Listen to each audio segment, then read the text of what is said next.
heard the explosions. Now, my reaction was, it was rumored that the Japanese battleship Graf Spee was in the Pacific, and that she was being chased by 3 British cruisers. So the minute I heard the explosions, I said, the British cruisers have caught up with the Graf Spee, and she's coming into neutral harbor. Under international law, a ship being pursued can come into a neutral harbor with as a safety measure, but they either have to surrender within 24 hours or get back into combat. So that was my first reaction.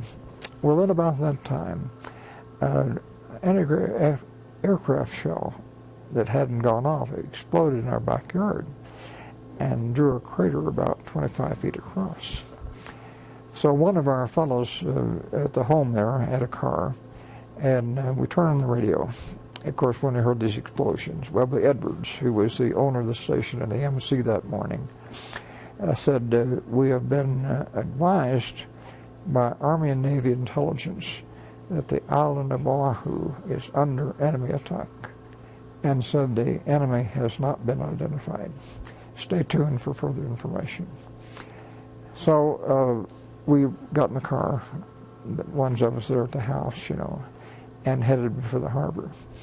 Well, then got a next radio message. It said the enemy has been identified as Japan. All military people returned to bases. We were already on our way.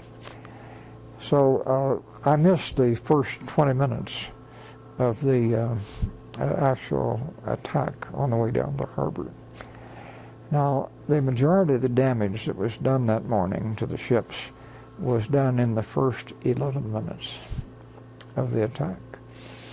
And by the time I got to the ship, it had taken these 9 torpedoes, been hit with a couple of 2,000-pound bombs. Real stories, real voices. Subscribe to Gold Reels, American Archives, and be part of the legacy.